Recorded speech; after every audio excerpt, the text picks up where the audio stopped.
বাংলাদেশের বাইরে দেওয়া হচ্ছে না।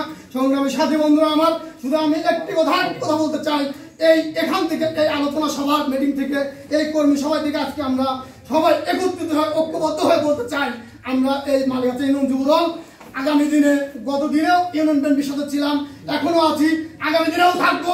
আপনারা যখন যেখানে ডাকবেন বুকে তাজা রক্ত দিয়ে হলেও রাজপথ দাঁড়িয়ে এই হাতে সরকারকে পতন করবো, এই বলে আমরা আমার বক্তব্য শেষ করছি।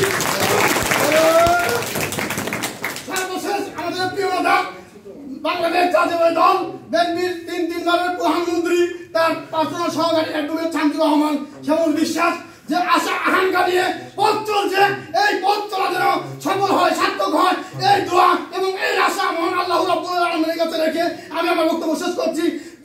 বাংলাদেশ জাতীয়তাবাদী দল জিন্দাবাদ, শহীদ জিয়াউল হক খালেদা জিয়া জিন্দাবাদ, তারেক রহমান এই বাংলার মাটিতে এসে আবার নেতৃত্ব দিবে, এই আশা প্রত্যাশা করে আমি আমার বক্তব্য শেষ করছি। আসসালামু আলাইকুম।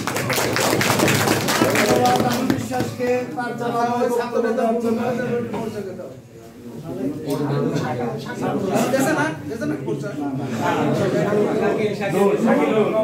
আমাদের মধ্যে উপস্থিত হয়েছে এডক বিশ্ববিদ্যালয় কলেজের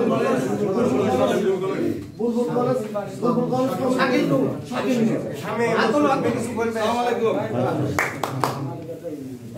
এ পর্যায়ে বক্তব্য